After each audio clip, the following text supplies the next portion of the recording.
What's up, everybody? Welcome to QDog Sports Network Speed Center. Haven't talked to you all in a while in terms of my podcast, but I've been so busy with school, but I'm excited to finally do an episode on NHRA and Motorsports. But today's episode will feature mainly highlights from NHRA, since I was recently able to get those to use for here, and I'm excited to start showing you all what happened in the race last Sunday at Pomona. So let's start. Can Clay, can Clay Millican stave off what seems to be an inevitable piece of NHRA drag racing history, or does Tony Stewart capture victory number one? Flames are up, Stewart smokes the tires, Millican blows up an engine in a chaotic final round. Clay Millican, with flames trailing behind his dragster, picks up a Winter Nationals victory, 427 at 189, wild. Well, Clay Millican's driving was on point all day long. You received your best for that final 038 on the tree. I mean, I know you are a racer. You're a diehard bracket racer, and that means a lot to you. Obviously, the car didn't perform the way you wanted to, but you're holding that wall, and that's all that matters at the end of the day. Congratulations, Clay. Well, I got to tell y'all right quick, thank you, Rick Ware. Parks Plus been with me 14 years. Mighty Firebreakers on this weekend. But I got to tell this quick story. Jimmo told me, he said, I got it loaded up. A couple things are going to happen here. We're going to win. We're going to blow up. And if we lose, we're a footnote in history. Thank goodness we ain't that footnote in history, but Tony Stewart is going to win one of these things very soon. All I know is we won! We won the Winter Nationals. Congratulations. Thank you. All right, joining us here in the Media Center at Pomona Drag Strip is your Top Fuel winner at the 65th Annual Lucas Oil NHRA Winter Nationals, Clay Millican, who wins for the first time ever here in Pomona. First time, obviously, at the Winter Nationals, going 4.273 at 189 miles an hour to defeat Tony Stewart in the final round. First win of the season, 8th in his career. Clay, you're a Winter Nationals winner. You're a winner at Pomona Drag Strip. I see the smile on your face. How cool is that just to know that now? It's huge. Yeah. I mean, that's definitely, one of the majors, so to speak. It definitely is. Now we've won Indy, now we've won here. That's pretty dang cool. But to come out and win the way we did today, it was a total team effort. I mean, I pulled us out once, which rarely ever happens, and the team just stuck together. But, boy, that final round was forever. When you blowed up and you blowed up and you got a Hans device on, you're stretching that Hans to its limits, trying to look over like, is he coming or not? And that finish line couldn't get there quick enough, I promise. I never let off the throttle, even though it wasn't running no more, but I had that thing buried. I was stomping on the loud pedal harder than normal. What a day. Share with us what Jimmo said to you before the final and what your thoughts were about that. So I was putting my fire suit on, and Jimmo, he's facing away from me every time I'm putting my fire suit on, but he does a chair spinner on me. When he does a chair spinner, that means he has something to say. So he spins around. He said, here's what's going to happen. He said, it's either going to run low ET, it's going to blow up, and if it does not smoke the tires and it doesn't blow up and we win, we will not be a trivia question as to who let Tony Stewart win their first NHRA national event. But we know he's going to win one.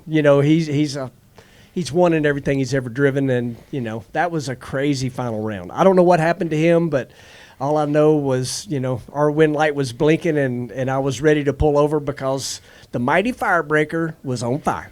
You said you saved your team once. I'm pretty sure you did a good job in the first round, too. The car seemed to get loose on you, other than the whole shot. I gave her a quick little pedal because it was shaking a little bit. But I told them, Jimmo was bragging on me. I'm like, dude, I've lost plenty for us. This just happened to be a good day for me.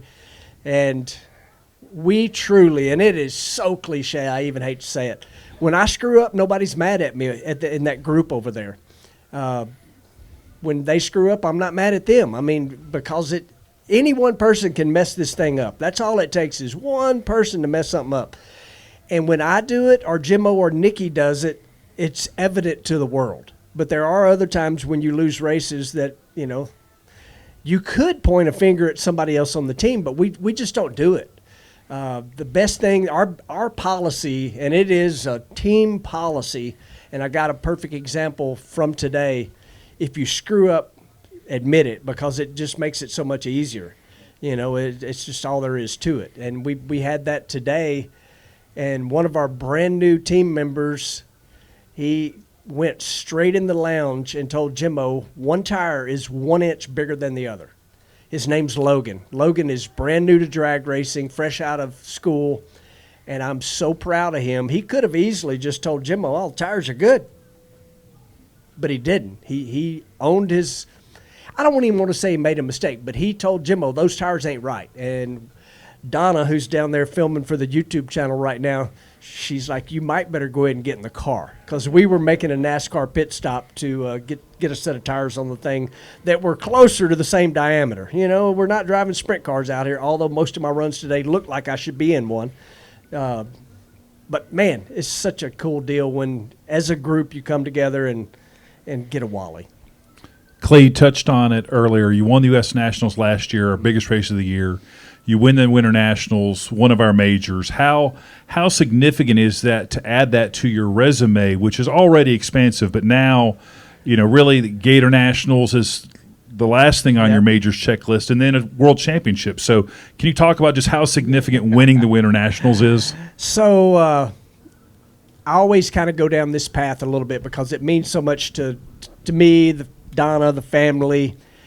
Before I put my helmet on, I look at my phone, and I've got 25 text messages. And those of y'all know 25 was Dalton's number, and it means a whole lot to us. I screenshotted that because I bet you I probably got over 100 right now. But I screenshotted that. I said, "Okay, buddy, let's do this," And I am playing catch-up, Elin. I'm playing catch-up. 19 years, and I think 254 races before I won Bristol. 19 years. Longest streak of a driver, that many races without winning. I know everybody always talks about John Force and all of his runner-ups. I don't know. I had 11 or 12 of them. But I'm going to blame Dalton. I was not supposed to win until that Father's Day. And now we're playing catch-up. It's just pretty cool. Who knows how long I'll drive these things, So the more I gather, the more when I'm kicking Donna, I can say, "Hey, I won the Winter Nationals." It's more coming though. This team's a winner. I mean, and I don't want y'all to think that I'm fixing to tell you I'm retiring, because I'm not. If you know anything about drag racing, there ain't no 401k and there ain't no retirement. Donna will tell you that. We'll both be at Walmart door greeters at some point. Adding Tony Schumacher as a teammate coming up, how much better do you think that'll make you as a driver and as a team moving into the season? I can't wait. I mean, I've technically never really had a teammate, so I don't know the advantages of that, and I don't know the disadvantages. It's going to be fun. I've got to be totally honest. Me and Tony have never, spent a ton of time together. I've always been the outsider. I've told you all that. I'm not part of the clique. I've always been in Tennessee, not in Brownsburg, and, that's okay. This is how I've done it in 20-plus years, but I am truly looking forward to it. I've spent more time in the last 3 or 4 months talking to Tony before the deal was even close to done, and then we've just continued to talk, and it's interesting how much we do the same and how much we do different, just little things. So it'll be even more so once he's actually, in a car, in a trailer park next to us. It's going to be fantastic because, it's everybody talks about the data, blah, blah, blah, blah, blah, but it's more than that. It's not just what you see on the racetrack. It's what each car can do for each other, until obviously when their head's up, then their head's up, So I'm looking forward to it. Tony obviously's a legend out here, and so to have him as a teammate is going to be pretty cool. And I do know that when Rick Ware goes to a boardroom, he can say, "I've got all-time winningest and all-time winningest." Nobody else can say that. Clay, Joe Costello, WFO Radio. Real quick, the timeline on the second car. Do we know? So here's what I do know, and I'm being completely honest. We have a chassis. There's negotiations going on right now for 2 trucks and trailers.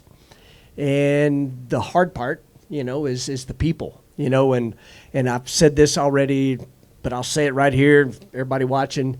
It all's going through Jimmo. So, you know, it's funny. Rick's like, "Are you sure you want to like do that?" And Jimmo's like, "I've ran 7 cars before. Two will be easy." You know, so and you know, so the important thing right now is, you know, yes, gathering up parts and pieces, but people are way more important.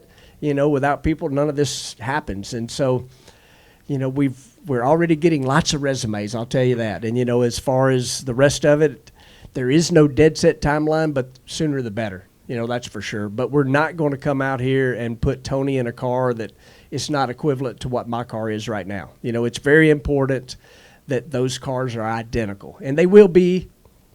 Internet will be asking. He will be in a canopy car and I will not. That'll be the only 2 differences. But every other single part of those 2 race cars will be identical.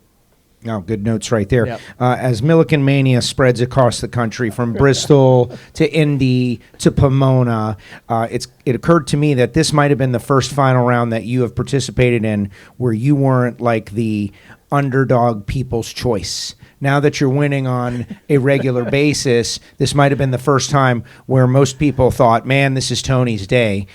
Talk a little bit more about not wanting to be the answer to that trivia question, and that's something that probably everybody wants to avoid. Yeah, you know, that actually makes me think about Tony Schumacher a little bit, because I've heard him say that he's probably gave more people their first win than any other top field driver. Of course, when you've been in 9 million final rounds, that's going to happen, you know, but I got to be honest, I had zero thoughts of Tony being in the final, but I can tell you who was thinking about it, Rick Ware. You know, Tony has obviously wore him out over on the NASCAR side of things. And so, you know, I'm sure Rick was going, please let us beat Tony this right here, you know. But Tony's going to win. And I might as well tell this story. When my oldest son's named Cale, so I'm a NASCAR fan. My son was named after Cale. My other son named after Cale Yarborough. I was not a Tony Stewart fan. I didn't like the attitude. I didn't like the helmet throwing. It's not my style. Y'all know that. I'm going to get out after I get my butt kicked, and I'm going to smile about it. Now, I'm going to go kick Donna later, but, you know, but it's just true. First time I met Tony, I'm like, you know what? This is a good dude. Like, he's a straight-up racer. He's obviously got a different attitude sometimes than I do, but we haven't seen that here in drag racing yet, you know. I really like him, and I'm not just saying that for the camera and the people here. He's a good guy. But I really wasn't thinking about that in the final round. I was thinking Winter Nationals and when will I ever get this opportunity again, and thank goodness it worked out. Clay, last question. Joe referenced it earlier before we started this, but a win at the 3rd race of the season, an early season victory, what does that do for this team? You know, you get that early momentum, and as you build throughout the year, what does a win early in the year do for you guys? Well, I mean, obviously this year we've got a, you know, season championship twice, basically, you know, and Nikki probably put it best. We're going to win, and we want that money. So, you know, that regular season championship is the first thing on the agenda. We put ourselves in a little bit of hole. You know, I let us down in Phoenix. You know, it was my fault, 100% my fault. We should have won first round. And so this dug us out of the hole a little bit until we threw the rods out of it, and we got a 10-point penalty, you know, for oil on the racetrack. But we earned that. Mm-hmm. We absolutely earned that 10-point penalty because we blowed it up good. So, but early wins, you know, I can't say that I've ever had any in the NHRA side of things for sure. So it's certainly a momentum changer. Absolutely, absolutely. Well, Clay, congratulations for the first time a winner at the NHRA Winter Nationals. Congrats. Go enjoy. Thank you. Thank you, thank you, thank you. We knew how good the car was. Statistically, you heard Freiberger early in the show. It's been better than Austin Brock's car. And in this moment, he needs it to be better than Dan Wilkerson's.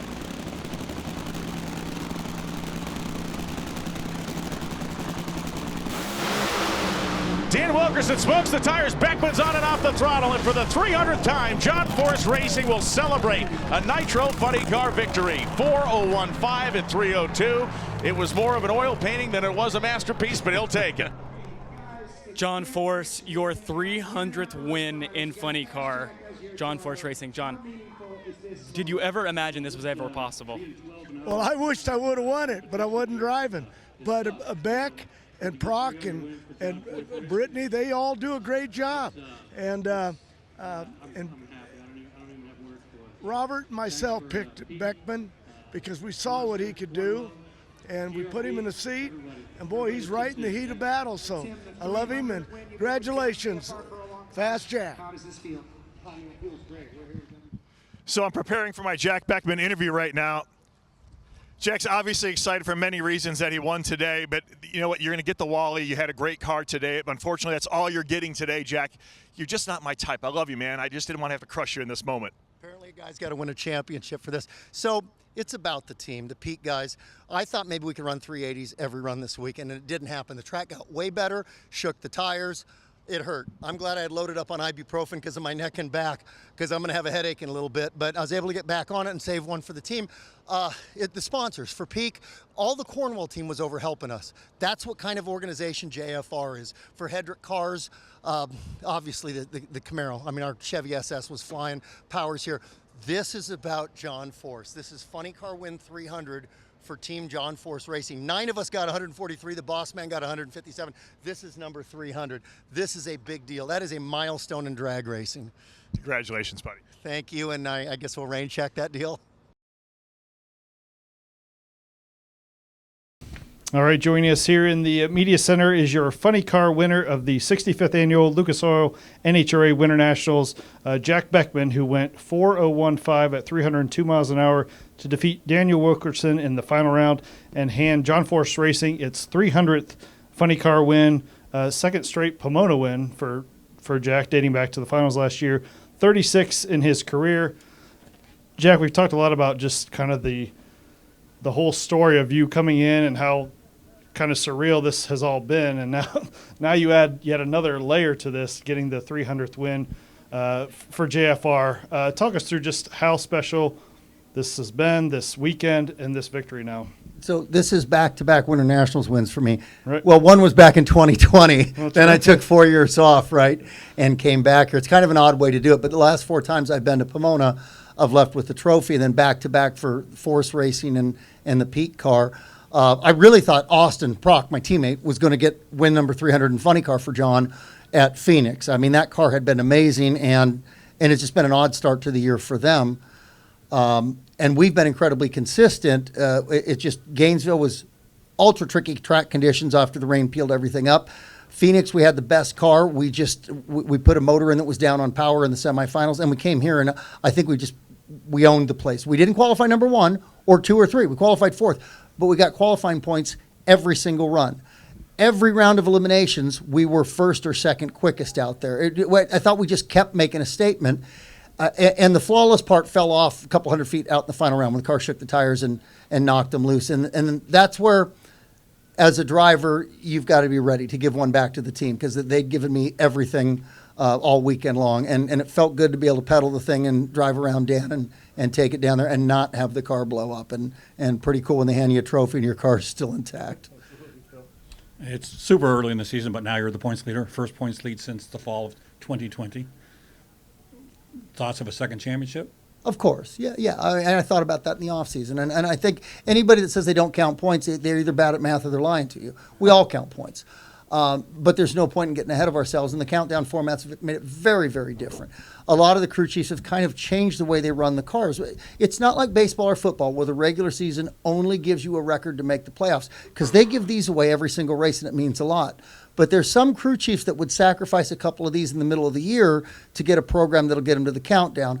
I think we've got the best of both worlds over there. I think with Tim Fabrizi and Danny Hood and Chris Cunningham, I think we got enough inventory of parts. I think when we do run out of a disc and have to phase a new one in, I don't think it's going to be a very big bump in the road. I think we'll use qualifying runs for that. In other words, if we've got a disc that we're going to have for 14 more runs, and we go to Vegas and we get in solid on Friday, we might throw the next on-deck one in there for Saturday for a couple runs, then go back to our original clutch pack, then the next race after we're in test, to the point where we've got enough good data that it should be seamless once we do that. I think we can run for the trophy every race and contend for the championship. Jack, just thinking about the conversations we've had with Jimmy and Chris and Danny and those guys, and they revealed recently that the cars are not the same. Austin's car is off trying to figure out the next big thing, and Chris said flat out, like, we like tried and true what works. And that kind of benefits you, right? Like you figure out they've got a program that works, they're going to stick with it, and we see it as the car goes down the racetrack. Can you talk a little bit about that? Because people assume everything's the same. Yeah, but by no means does that make Jimmy Prock's car a test car any more than Jimmy Prock's car has ever been a test car, and Jimmy Prock's car has kind of always been a test car, right? Jimmy has always marched to his own drummer. And Jimmy could go out there and set low ET of the world and show up with a new camshaft the next weekend. It's just his philosophy on racing. And Chris and he have worked together quite a bit.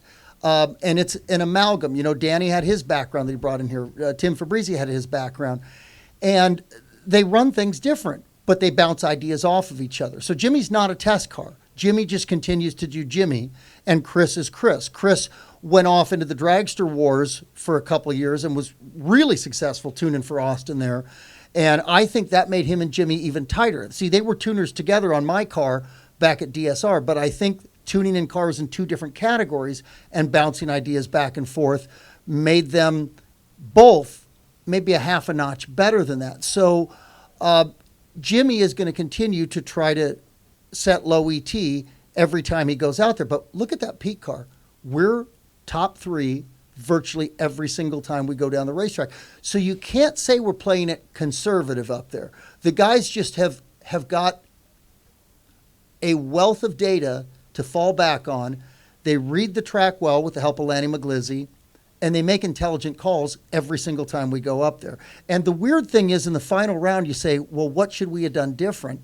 And if you look at the tire tracks, the car looked fine until it didn't look fine. Like a lot of times you'll see it wallow in the tire and you say, well, it was weak, right? Just needed some more primary in it. Or sometimes you'll see this track's getting skinny. You're like, we had it too hopped up. It looked perfect until it didn't look perfect. And that's the nature of throwing 11,000 horsepower at concrete and asphalt. Every once in a while, something goes wrong out there. And since you mentioned DSR and brought us back to that, which is kind of illuminating the fact that, you know, Jimmy and Chris, but that organization versus the one you're now in. You spent a lot of years with Don, DSR. You won your championship there. Now you're at John Force Racing with John. There was a big rivalry between those two.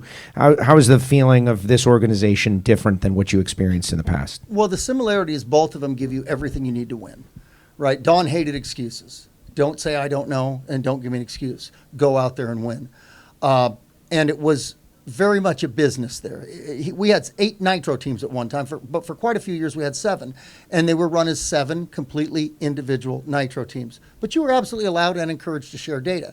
John Force race cars, our car and Austin's, aren't the same parts, but we're highly encouraged to spend a lot of time together.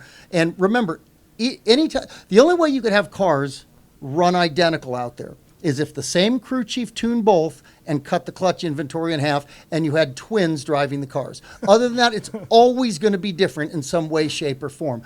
But Forces is a little bit more like a family, and some days that's way better, and some days it's a little tougher. Jack, just touching on this a little bit more, you win the Mission Challenge yesterday for the first time, so just a remarkable run. You know, this car, you know, John wins the Winter Nationals, you know, in Phoenix, but this car in Pomona is technically 12-0, you know, dating back to last year. And it's just remarkable. You step in and it's like the car, credit to you, credit to this team, hasn't skipped a beat and continues to just run flawlessly, consistently.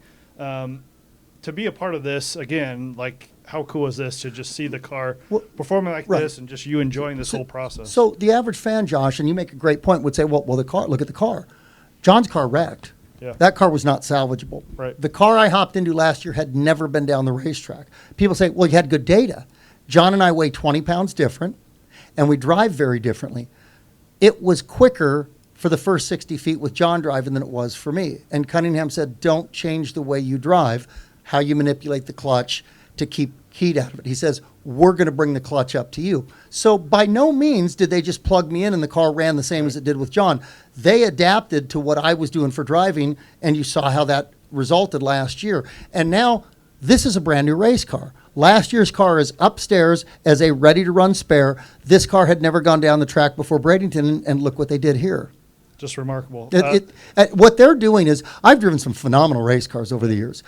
I have never driven a car with the run completion percentage that this thing has. And this is a new car last year. It picked up exactly where last year's car left off. Yeah, remarkable run. Historic win for you, 300th funny car win for John Force Racing. Jack, congratulations. Your Feels winner here pretty at good. Pomona. It feels pretty good. Thanks, you, sir. guys. Greg Anderson. It is the first time since 1980 two drivers have met in 4 straight Pro Stock Eliminator finals. Will the result from the final stand, or will Dallas Glenn avenge his loss there at the finish line stripe? It is Greg Anderson again. 6:47.6 beats a 6:50 with a 3. The lights were 27 and 17. What else do you say about the quality of competition out of this team? Greg Anderson has been in 3 final rounds this year, and this is the first time you actually got the car out of first gear, and when you did, watch out. New track record for you, 6:47 with the 6, and you are holding the Wally as the Winter Nationals winner. Congratulations, Greg. Thank you, Bruno. Yeah, I think we made up for last week, and I apologize for last week. That wasn't much of a final, but that one was. That was pretty cool right there, and we both did the best we could possibly do. It was just a great drag race. So thank the Lord. KB Titan has just absolutely come out of the gates smoking this year, and I hope it can last. I know obviously we're not making friends out here, but that's the name of the game. That's what you come out to try to do. So far so good. We're looking good so far. Hendrick Car's looking good. Summit's looking good. Race Star Wheels looking good. VP Oil. Thank you guys all so much. And Pomona. I love this place, Bruno. Enjoy the celebration. Thank you, buddy. Yeah! All right, joining us here in the Media Center at In-N-Out Burger Pomona Drag Strip is your Pro Stock winner of the 65th Annual Lucas Oil Winter Nationals, Greg Anderson, who won for the 2nd straight race, this time with a track record run of 6.476 at 210 miles an hour, defeating teammate Dallas Glenn for the 4th straight final round matchup between these two. 108 career wins for Greg, now 16 at Pomona, which is remarkable. At least 7 runs in the 640s this weekend, Greg. The numbers are just incredible. What you guys were able to do this weekend, continue to do this year. To go that quick in the final round to celebrate another victory, how special is this one for you? It's awesome. And as you said, we set a record. Set a record last week, too, for the slowest victory ever. And we come this weekend and set a record for the fastest. So pretty cool 2 weeks. And now maybe we can stop talking about last week and forget about that one. That one's in the books. But this is the way you want to do it. You want to go out and earn it every single run. And you want to save your best for the final round. And that's what we did. So these are proud days. And just like 3 months ago here in the final round, you want to give your best shot in the final round against the toughest competition. And we both did. We had a great, fantastic drag race, and it was my turn today. But obviously, we all know what Dallas Glenn can do, what he is to this sport and this race team. He's a win waiting to happen every day, and you got to find a way to short circuit him. But got around him this time. We'll see what happens next week. Great start to the season for KB Titan. Absolutely fantastic. My race car is so happy right now. It's in a happy spot. And you just don't find that very often. So very lucky, man, to have what I've got underneath me for a horse, and very lucky to have the team I've got around me. It's just fantastic right now. They're all working in sync.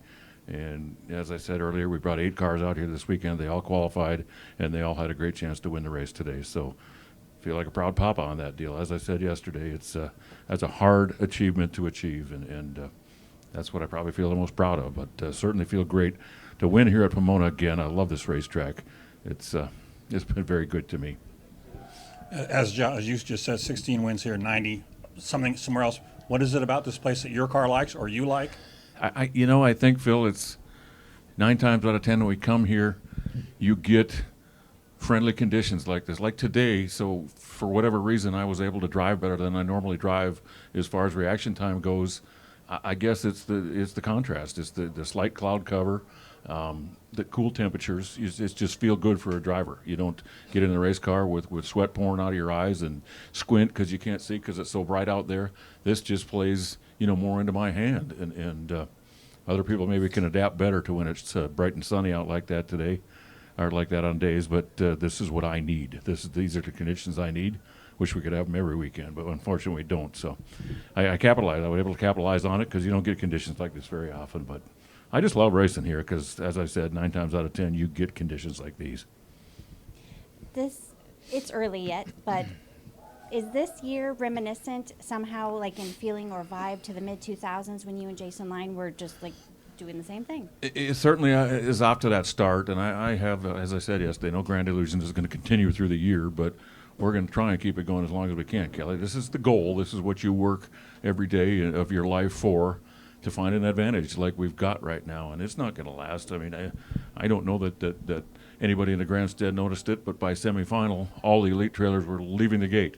Well, you can't leave before the end of the race, but that's how desperate they are to get home, get to work, try to close the gap. So every time this happens, you definitely light a fire underneath the competition. So I certainly don't expect it to last forever, but as I said yesterday, you got to make hay when the sun's shining, and right now it's shining on us, and we've been doing a good job of it. So hopefully we can get out to a big lead and see how long we can ride this wave. I don't know if you heard the stat they said earlier that you guys racing four straight finals, got to go all the way back to 1980, Glidden versus Shepherd, to have that many. They had 6 in a row. That is hard to believe because, I mean, we're surrounded with talent in this class, and anybody can win. That's not a cliche; it's the truth. Anybody that bolts into one of these cars has the equipment underneath them and has the capability as a driver to win. So, for that to happen for 4 races in a row, that's pretty incredible. And somebody told me earlier today, Phil, also that I'd been in every final since like St. Louis or something. I didn't realize that. I had no earthly idea. So, obviously, we. The car, as I said, the car's in a happy spot, and hopefully we can keep it there as long as possible, but it takes a lot of luck. Obviously, you saw that last week. It takes a lot of luck to do that, and I've had good fortune. So thank my lucky stars. Thank the good Lord. This win breaks a tie with you and Frank Manzo. You're now the second winningest driver. What's it? Dan Fletcher, the second winningest driver in the history of NHRA. Phil knows all the stats. This ties it or breaks it or broke it, so they're 107. Okay. And you now have 989 round wins. Mm-hmm. You will get to 1,000 round wins this season, which only one other driver has ever done, John Force.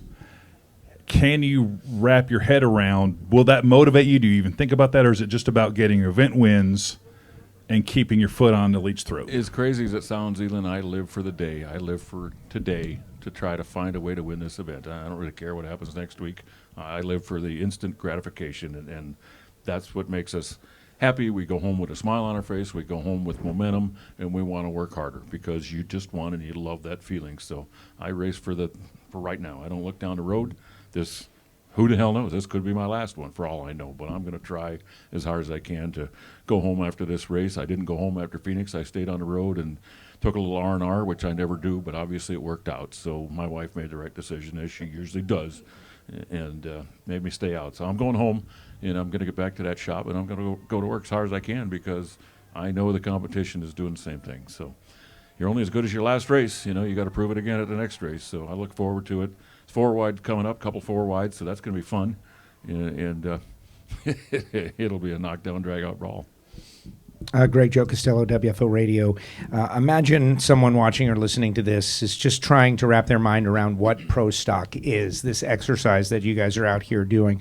And you say, we go to work and we're going to work and we're showing up early and we're staying late, we're going to work, they're going to work, everything. But what are you working on? Where did you find this power that you're able to gap the field by 0.03 of a second, setting track records each time out? The same 500 cubic inch engine that has been the base for 40 years, and all of a sudden you find something. Is it chassis? Is it tires? Is it everything? When you go, what are you working on? What did you find? Tell us. It is honestly kind of hard to believe, Joe, because when we started this fuel injection era and the 10.5 rev limiter era back in 2016, is that correct?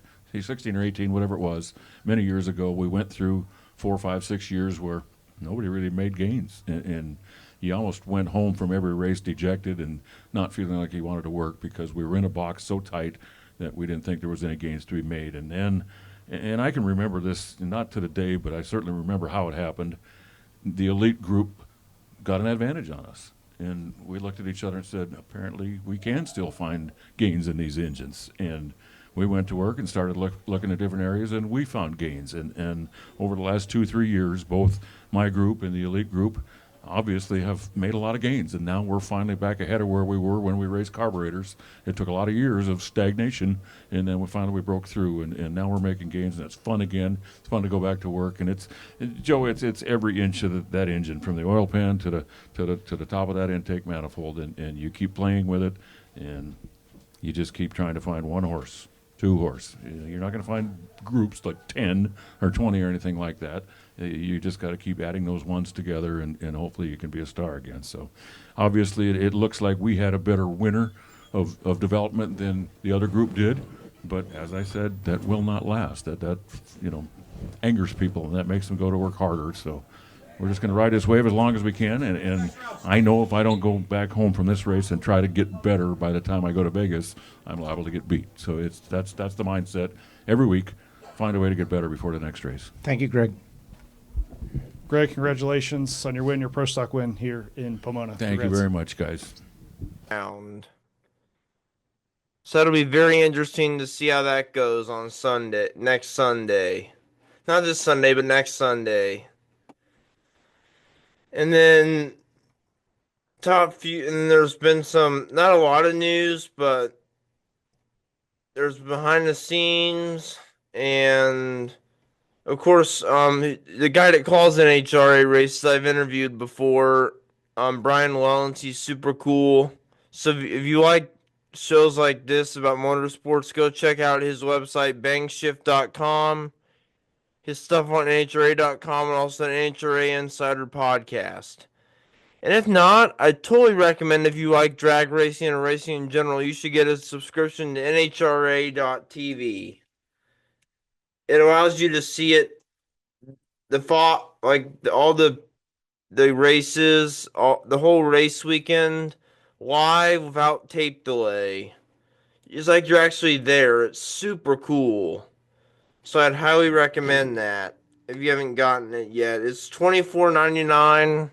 There's a free tier for the sportsman races, so you can get those for free. But there's $24.99 for one race weekend, and then $120 or $150 for the regular for the whole year. So pretty easy to get, and it's a lot of fun to check out. And what other races are going on this weekend? So in terms of Indycar,